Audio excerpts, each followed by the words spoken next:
When you walk into Community 3, more often than not, you'll find 7th and 8th graders sitting around and talking in groups. Community 3 is composed of 2 classrooms, but when the walls open, the classroom becomes twice as big. Here, everyone in the community is working to write their fall camp constitution. There's also a little storage room between the 2 classrooms, a space where students can connect, popping in to see friends and say hi. A scene that is typical of a middle school STEM classroom, Ms. Harden teaches a lesson on decimal subtraction while the class practices on their whiteboards. And it's important for teachers to have time reserved when they can work with students one-on-one, like helping them with their math work on the window. At Lakewood, a whiteboard doesn't look just one way. Rather, anything dry erasable can be a whiteboard. In the adjacent classroom, Ms. Morris focuses on the humanities, where journaling is a main outlet for students to think critically about the world. Flowcharts challenge students to examine the relationships between power, government, and economy.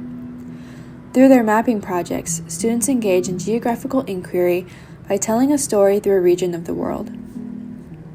In all of these activities, as students and teachers go about the school day, laughter finds its way in so often, and it's quite contagious.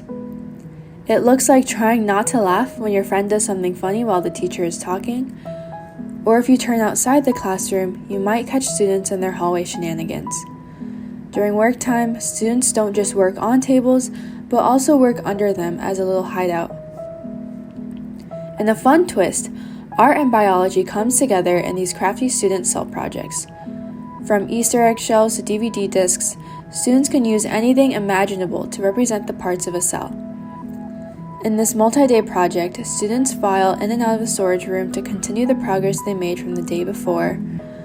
Students focus intently as they use their hot glue guns, thoughtfully placing the mitochondria and chloroplast in the container of the cell. When the projects are done, they are a lovely addition to the bulletin board wall.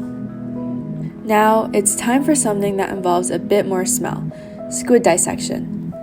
While it'd be normal to learn anatomy and physiology through a textbook, dissection provides a hands-on experience that can spark curiosity. And it can be a great deal of fun. Squids are interesting specimens.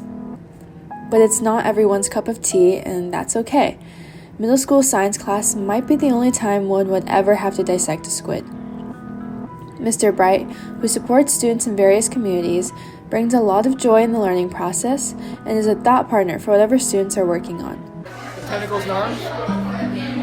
The tentacles are the longer ones. Yeah. So there's with direction.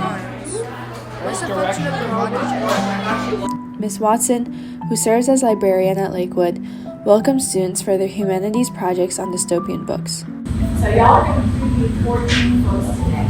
So it's really, really important that you make some notes like, ooh, like this is interesting, like maybe I like Ender's Game. Students develop their opinions on various books. And then dry, I like this part too. Dry is about,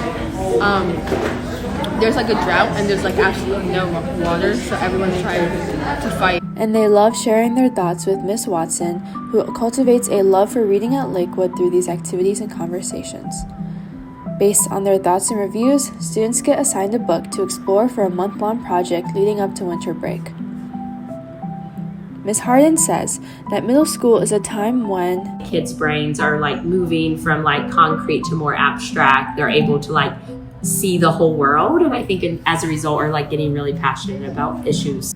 Over the course of the year, Ms. Morris says, I mostly see kids grow in their comfort with themselves and their confidence that they can do hard things, and I love that. And also think that like at least last year it felt like in 8th graders there was way more intrinsic motivation developed by the end of the year, which is amazing and surprising. Joy and playfulness is evident in so many of the moments I find at Community 3, whether it's lightheartedly working through assignments together, comfortably chatting around in a circle on the carpet, shoes off and all, finding something that piques your interest, and showing your friend who's sitting behind you, engaging in a friendly competition of Pictionary as a fun ending to the school day. The teachers and students of Community 3 make moments count. Their journey shows us that education is not just about acquiring knowledge, but also about building relationships, fostering creativity, and finding joy in the little moments.